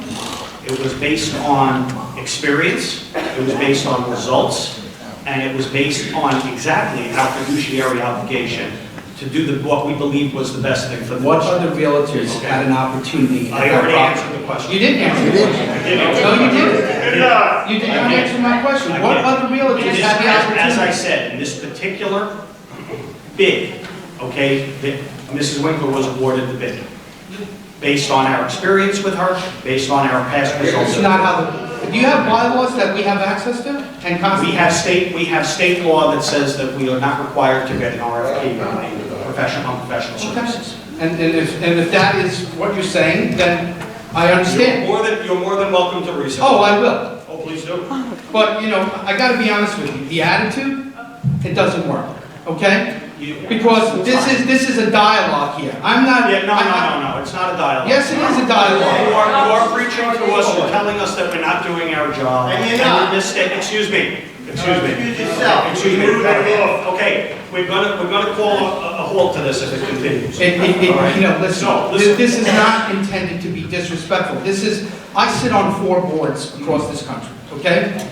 And in that board process, anyone that comes to us with an avenue of something they want to promote to us, we cannot take a bid from a board member's friend or an acquaintance or someone who we have previously done business with unless we put that out to the public and to the individuals who could be a competitor to that person. And that may be perfectly in agreement with the bylaws of the board that you sit on, but we are held to the laws of the state, and that's the state law.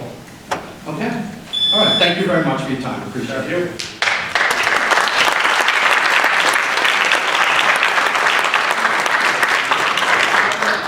Okay, so I don't have any additional cards at this point. Go ahead. Is Mrs. Winkler going to be purchasing to sell the property? Right. She's going to be purchasing selling the property? Yes, she's the broker. Is she also going to be a person selling the condos or the whatever is built on that property? He does think you're going to represent the developer. I have no knowledge of that. I don't know the developer that isn't getting chosen as one. So she is or she isn't? I don't know, no one knows the answer. She's the broker. So I don't think she can answer the question because we don't know who we're going to choose at this point. So I suppose she is legally open, able to try to work with those developers at a later date. I think probably, I don't even know, the developers have their own, they probably do their own in-house sales. These are large developers, they typically have their own sales force. So the fast calculation, if she's working both ends, she'll walk away with nothing else. Okay. Well.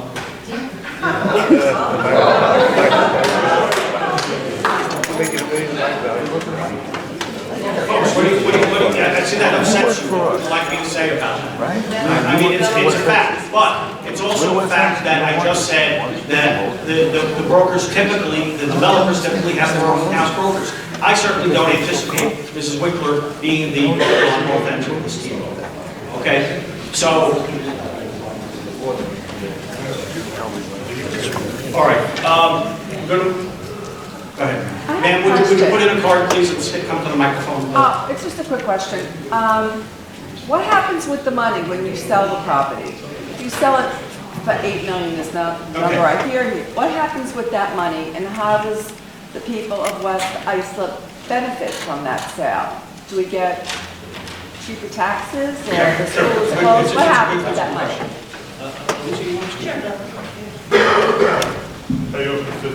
So when a school district sells property, you're required to put the proceeds from that sale into a reserve for tax reduction. Or if you have any related debt on the property, you first have to pay off that debt. We do not have any related debt for that property, so we would put the entire proceeds into a reserve for tax reduction. And the district has to use those proceeds to reduce taxes for the community up to 10 years, no later than 10 years. So within the 10 years, we have to spend down that reserve by using it as a source of revenue each year when we build our budget to reduce taxes. Thank you. So, as I said, we're going to, I don't have any additional cards at this point. We're going to go forward with the regular portion of the meeting. Can I just ask one question, please? I'm a senior citizen. I just found out about this meeting tonight. The rumor mill that's going around is whatever the property sold for, there is a possibility that it could be made into low-income housing. Is there any guarantee against that? Okay, so I'm glad you asked. I know that's been that has been part of the rumor mill. So it's not low income. It's called affordable housing. Listen, hold on. Okay, I think you have a different perception of what it actually is. So the town of Islip law, which I believe is filed in accordance with state law, says that any property has to have a 10% set aside for affordable housing. Okay? Now, I heard you the first time. According to the way the law works is, for a sale, the price shall not exceed 3 times, I'm going to apologize because this is a silly name, but the Nassau, Suffolk, New York, HUD, Metro, FMR area median income.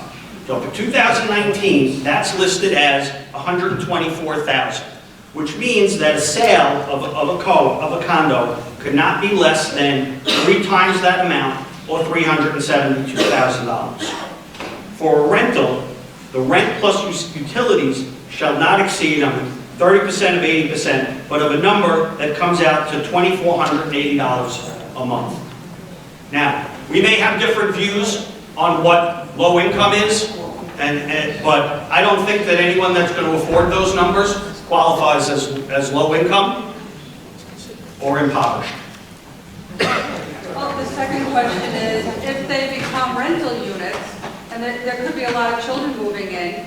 No, it'd still be 55 plus. It's only going to be 55 plus. That's the idea. Crowded from all the closings. Right, that's what we've been talking about. All right, so that's definitely pretty much guaranteed, 55 plus, or maybe assisted living was also another thing No. that I heard? No. We're only talking 55 plus. What we've been talking about is 55 plus. And low income, which is not Section 8.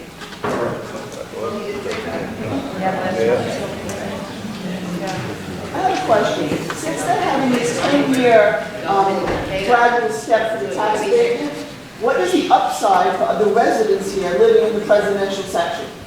What's their, what is in it for them? So Besides the value of the upside is the price of the sale. But how are we benefiting from that? How long you benefit? How are we benefiting from The whole community benefits, and the way that Mr. Pilati explained, that we use the money to pay for improvements to the school district. You don't understand my question.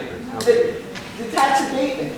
Yeah. Okay, We don't that's use only the tax 10% the first few years, so there really isn't much of an advantage for us in that, it's money compared to what could be if it was homes. Okay, so I'm just asking, what is the positive side for us as residents in the presidential section for going forward with this project?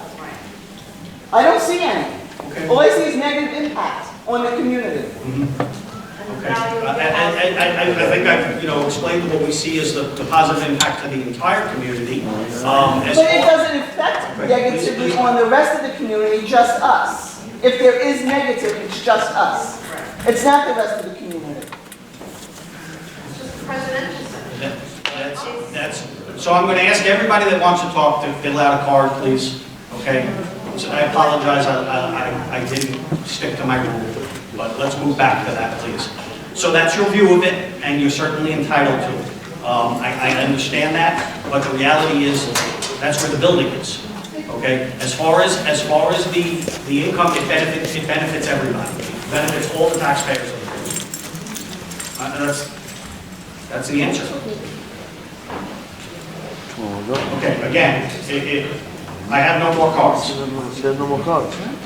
So we're going to move forward with the next part. Do come back for public input session if you want to stay. We will have information on the website as we do now. I got one question. I want to talk about. When is the vote? When is the vote? The idea is, This is for West Islip. It's about West Islip. So West Islip's going to vote on it, right? And you're going to decide who's voting on West Islip on the votes of us. That's right. So why don't you take the vote sooner than later if you want another vote? Nobody wants this in our area. You want 120 houses. Oh, here he is. Stevie, look who's here. Can I ask you a question?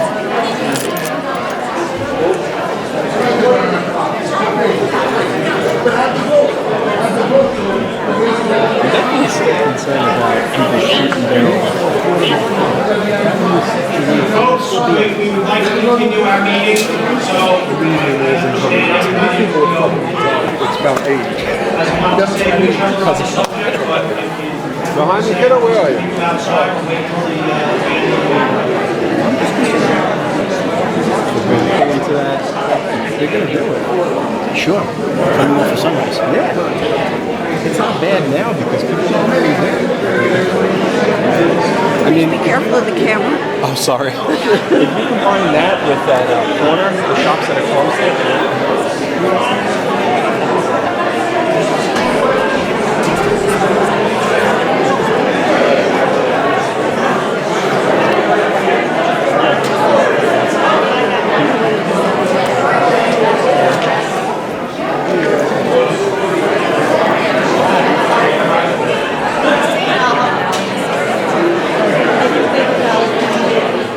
It has to, they have to be.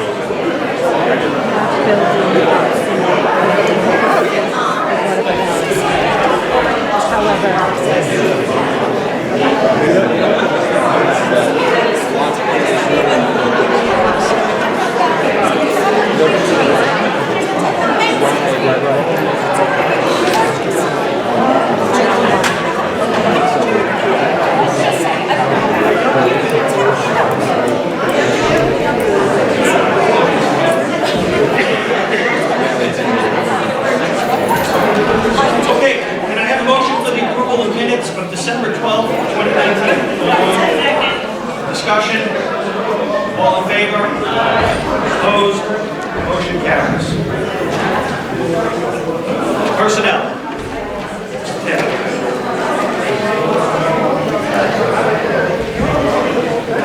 I have a motion for the child leave of absence, Maureen Sanchez Elementary, effective September 3rd, 2019 through January 1st, 2020. This is a revision of an approval back on June 13th, 2019 with a January 2nd, 2020 end date. Discussion? All in favor? Opposed? Motion carries. We have approval of the resignation of Maxie Darnell, permanent substitute teacher, effective December 21st, 2019. Second. Discussion? All in favor? Opposed? Motion carries. We have the approval of the probationary appointment of Sandy Olson, special education aide, effective January 10th, 2020. So moved. Second. Discussion? All in favor? Opposed? Motion carries. We have the approval of Jane Leith Hug, senior office assistant, with a revision to the effective date listed in the agenda, the effective date of January 27th, 2020. So moved. Second. Discussion? All in favor? Opposed? Motion carries. We have the approval of a change in status of Florence Burns, special education aide, effective January 10th, 2020. So moved. Second. Discussion? All in favor? Opposed? Motion carries. We have the approval of the substitute guards listed in your agenda with a revision to the hourly rate for James Swenson and Patricia Tulloch of an hourly rate of $18.96 per hour.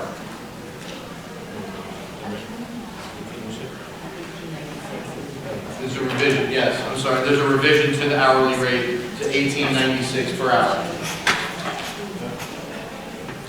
So moved. Second. Discussion? All in favor? Opposed? Motion carries. We have a motion for the approval of substitute office assistant Diane Johnson, effective January 10th, 2020. So moved. Second. Discussion? All in favor? Opposed? Motion carries. May I have a motion for the approval of the adult education instructors for spring 2020 as listed on the agenda? So moved. Second. Discussion? All in favor?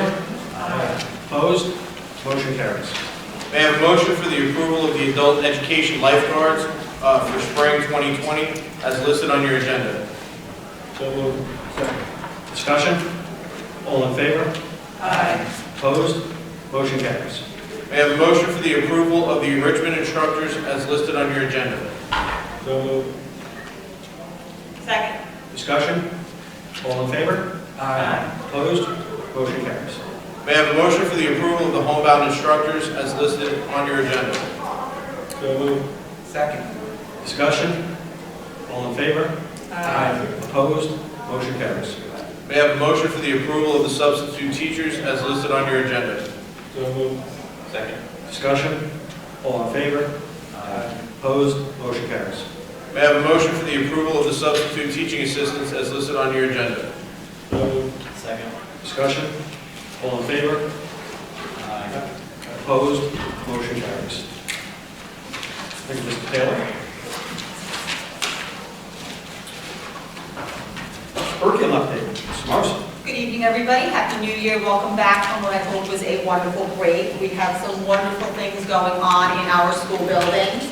On Tuesday, December 17th, myself, Mr. McCann, and Mr. O'Farrell were fortunate to be judges and take part in the National Geographic Geography Bee here at Beach Street Middle School. It was facilitated by Mr. Kennedy. 14 students from grades 6 through 8 participated. Max Lipschitz in 8th grade is this year's winner, and he's going to be taking a qualifying test shortly to see if he can go on to the state level in Albany on March 27th. So I think Mr. McCann can attest to this. It was a lot of pressure being a judge because there was words on there that I've never seen before, and I had to make sure I was pronouncing them correctly, so we were feeling the pressure.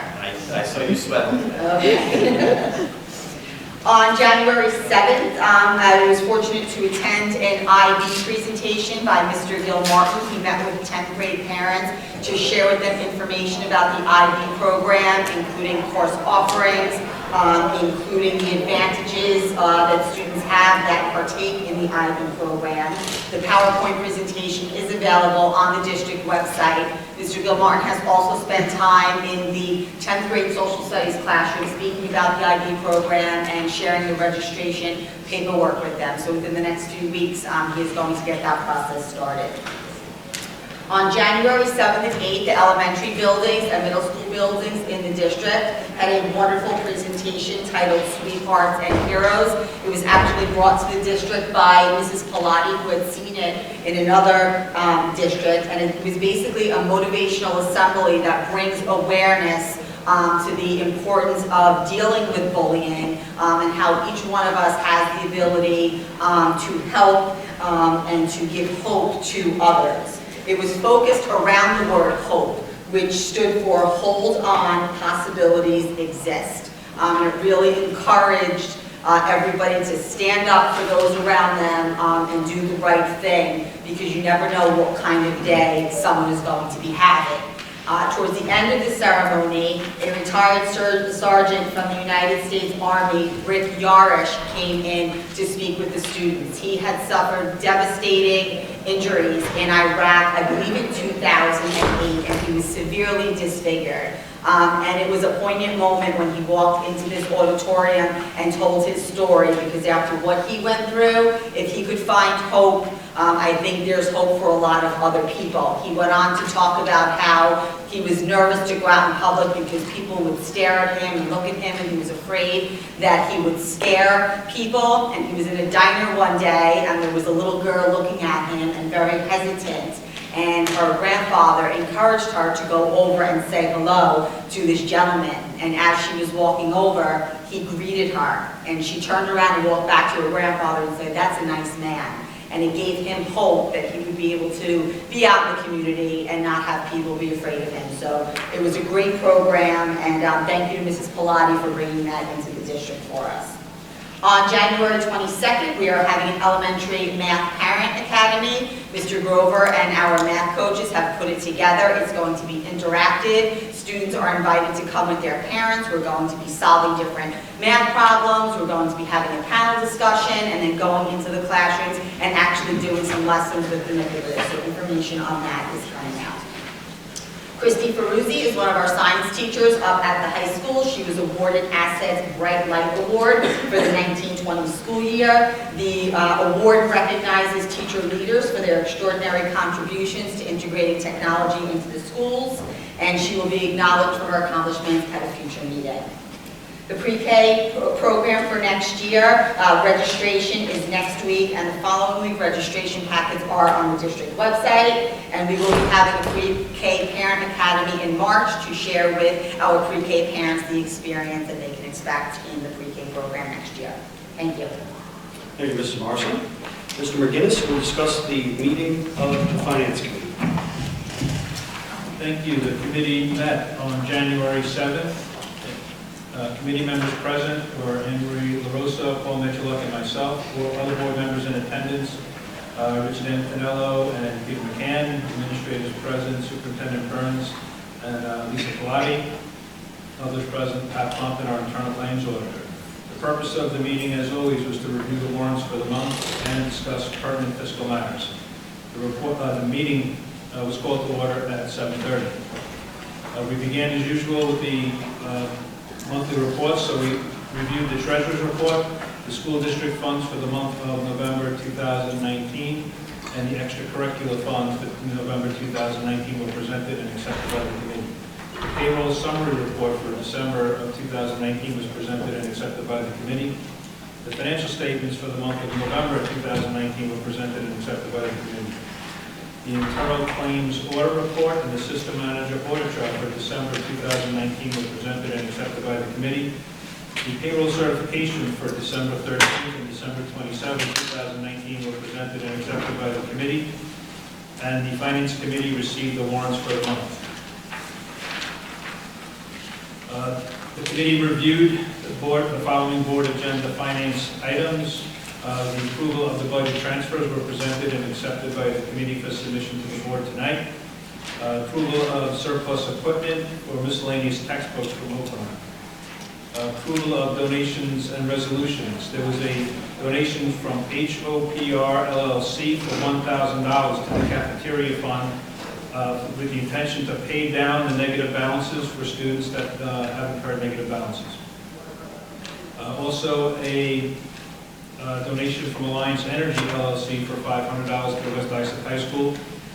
There's also an increase to the 2019-20 budget for $500 for that Alliance Energy donation.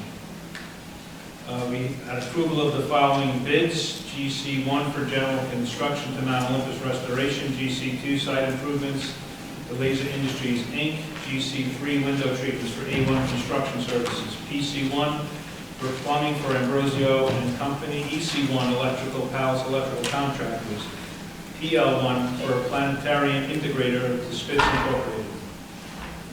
We have approved the following change order for Landtech Group, change order number 2R for $117,045.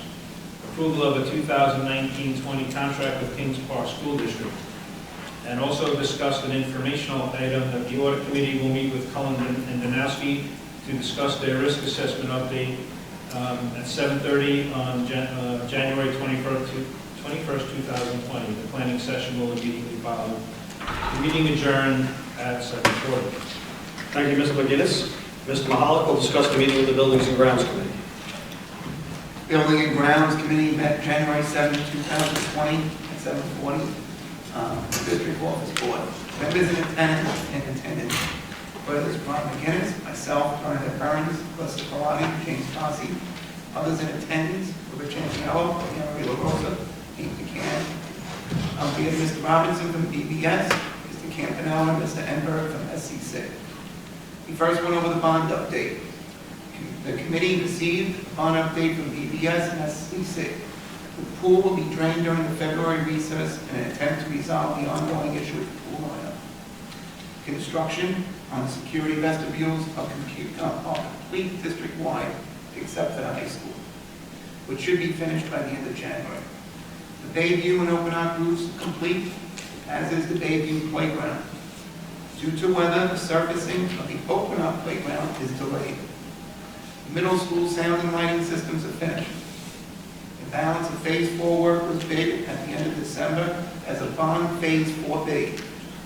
This work includes the high school site improvements and planetarium renovation, sinks and cabinets at Bayview and Blue, Bayview classroom ceiling and lighting replacements, toilet reconstruction at the high school in Blue, district-wide window treatments and signage at the elementary buildings, remainder of the bond work not previously accomplished will comprise of Phase 5. BBS provided an update sketch of the high school security booth and reported the work that in the engineering lab and music suite is now 90% complete. Items for consideration for the potential Phase 6 were discussed. After the bond update, we talked about request for turf lights. The West Islip Soccer Club requested that the district allows use of portable lights on the Barberry turf field. In consideration of the neighbors in the area, the request is denied, but the district is exploring other locations. B&G organization. With the impending retirement of the chief custodian at the high school, the current chief of the elementary and secondary schools will move to the high school. The district will advertise for an assistant facilities director. Ms. Sarah. There's been much discussion within the community regarding the Sarah site. Some of the information that has been posted on social media and forums is incorrect. And FAQ will be added to the district website to provide accurate information to the community. The meeting adjourned at 9:15. Thank you, Mr. Mahalik.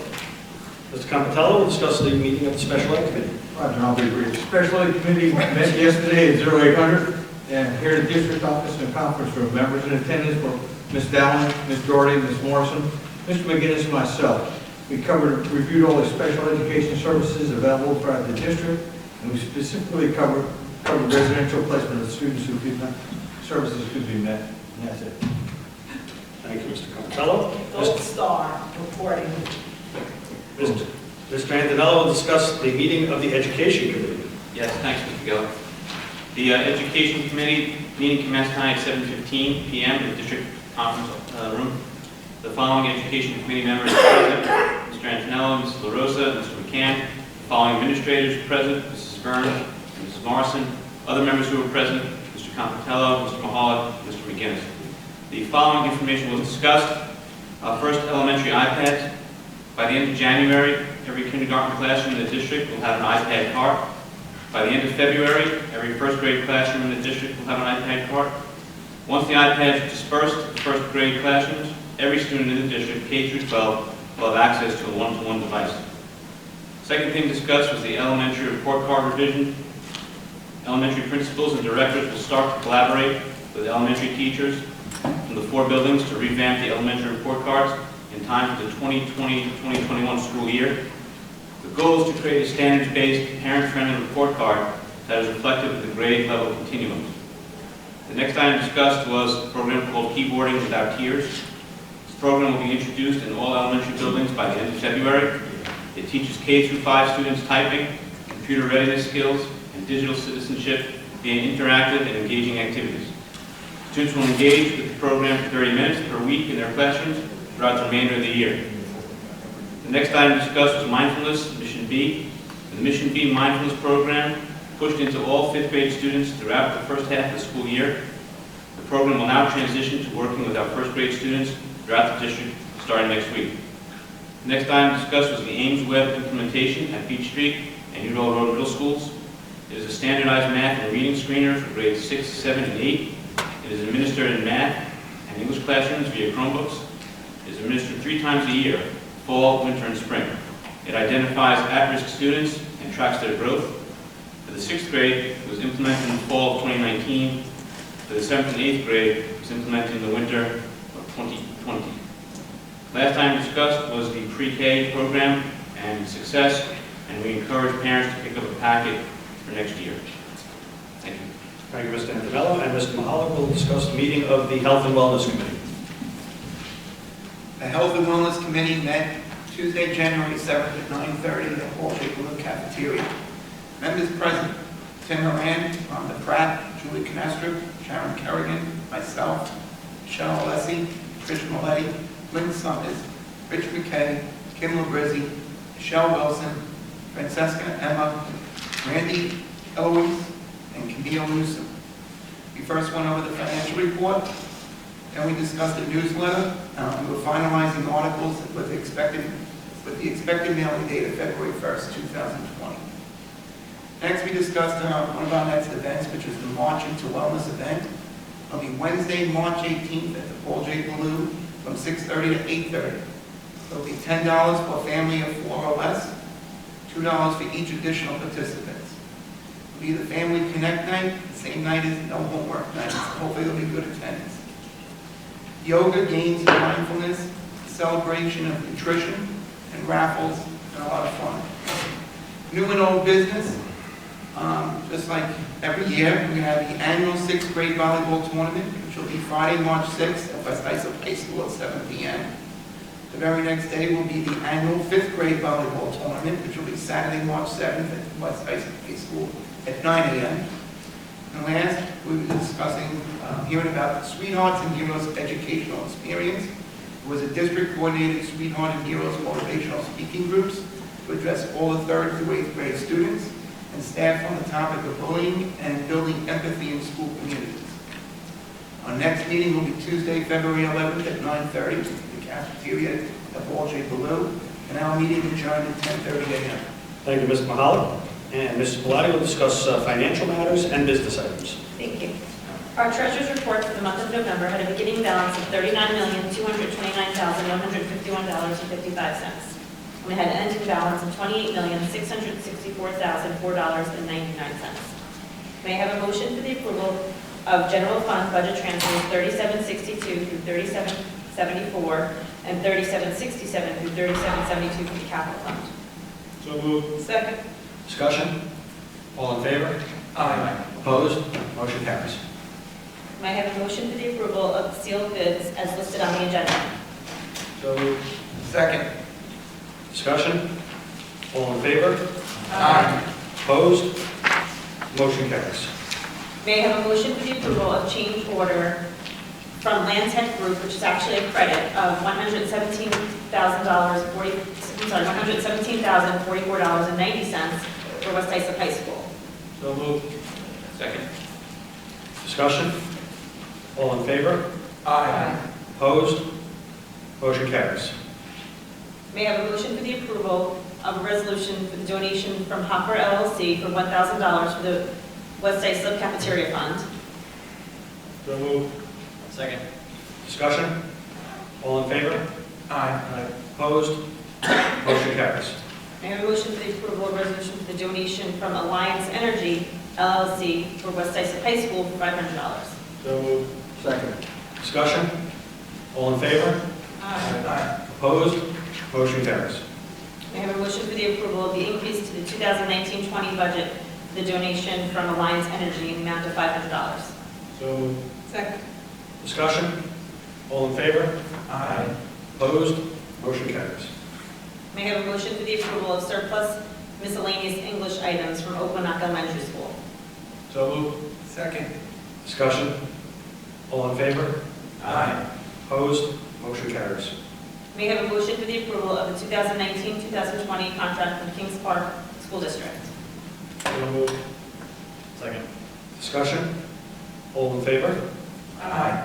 Opposed? Motion carries. Thank you. Thank you.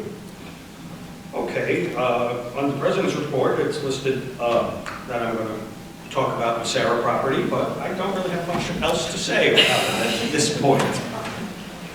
As I said earlier, you know, this is an ongoing process. We're going to continue to try to get information to as many people as possible, and you know, hopefully get a more, what I think will be a more balanced view going forward. And we'll have our information up on the website, and we will look into doing a mailing to create, you know, an announcement at future meetings. Okay, Mrs. Burns. Thank you, Mr. Geller. So, Mrs. Pilati and Mrs. Morrison and I have had the opportunity to meet now with all of the directors and the principals as part of the steps that we follow in preparing a budget to present to you within the next month or so. Mrs. Pilati will be sharing those budget workshop dates shortly, and as has always been the practice of the district, we will be posting all of those dates on the district website under a special little link called budget. As Mr. Geller just mentioned, we are and have done the exact same thing for the Mistera site. There is a location on the district website. We're actually going to move it to the main bar that you would see all of the other main links. And based on feedback from the community and questions that we have elicited, whether we're at PTA meetings or other kinds of various community activities that we all attend. We've been gathering those questions, and we will be putting responses up so that our community can be well informed about what is going on, both at meetings and, you know, across the community in general. So that should be posted, if not tomorrow, by early next week. Thank you, Mrs. Burns. Okay. Anybody have anything else?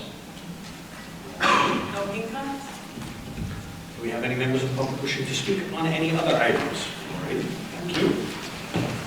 Okay then, can I have a motion? I'm sorry. Oh, I'm sorry, apologize.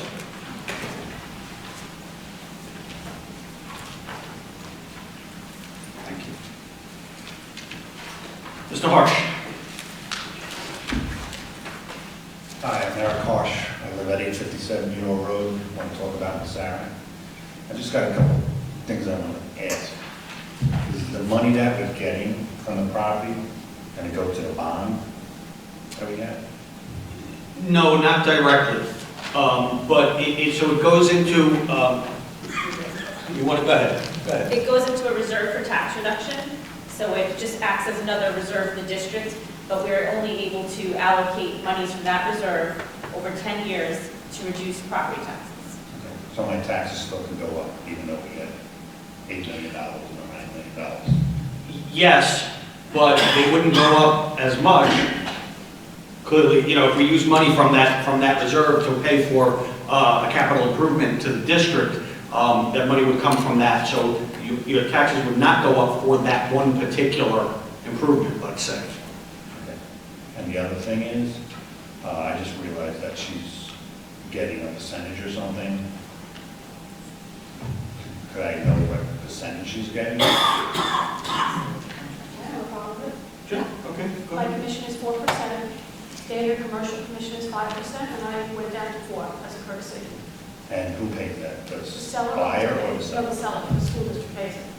Is there any way we could try to get the seller to pay it? They are the seller. I mean, not the buyer. It's not customarily done that way.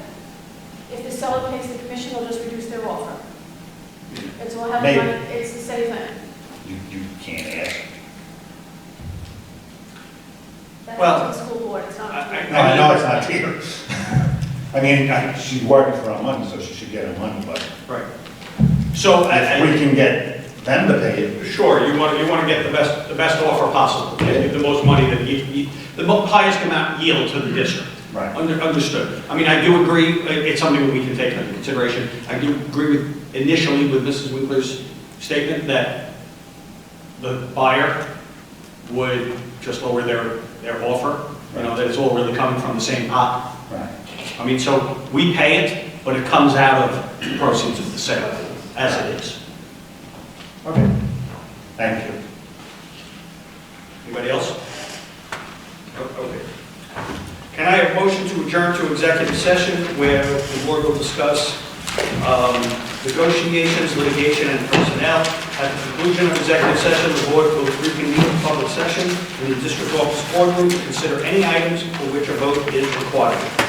Of course, that portion would be open to the public. So, second. Discussion? All in favor? Aye. Opposed? Motion carries.